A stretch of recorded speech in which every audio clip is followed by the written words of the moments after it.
បាទជំរាបសួរសូមជួបរួមជាមួយខ្ញុំបាទបាត់តំណែងឲ្យឈ្មោះតែសមាជិកស្រីពីរស់មានព្រោះសមាជិកស្រីខ្ញុំណា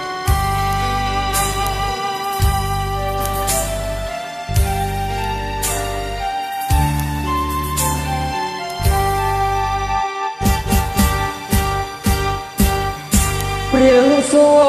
លិចបានសត្វចូលត្រនំមេអងអោទ្រូងខ្ញុំខ្លួនដល់ទូព្រំ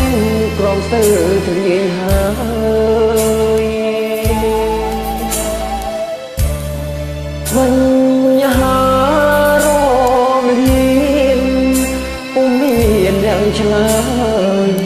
ព្រះម្ចាស់ថ្លៃអើយអ្នកណាជួយស្រាយបំពេកូនស្រីបីយល់អន់រឹងលូនតូតនឆ្អងគឺកូនត្រលឹងតន់តឹងរកម្ដាយតំនូនអូឈ្មោះយំមកសោកស្ដាយសួរងពូម៉ាយចិនកាយក្រមកូន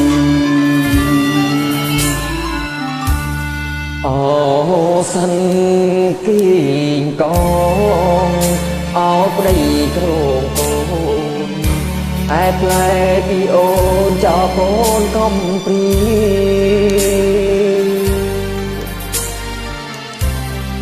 អូហោបាំងបិនសិតជាភរិយានឹងខ្លួនធ្វើជាទេសនាស្នេហា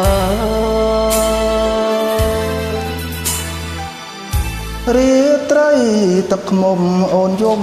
សំស្មងស្រាំតែភ្លេងអងមិននឹក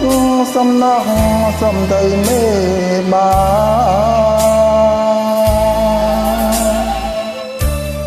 កូនអើយកូនស្រីរួងនងបៃតាធ្វើម្ដេចវាសនាណាកូនប្រ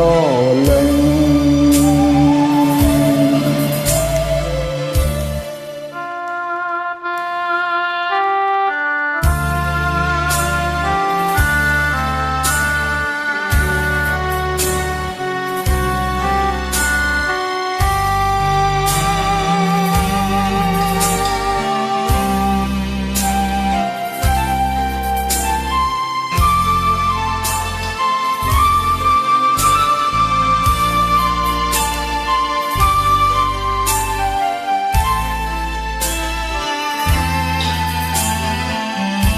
រាត្រីទឹកខ្មុំអូនយំសំស្មងត្រឹមតែភ្លេចអងមាននឹកស្រណងសំដីមេបា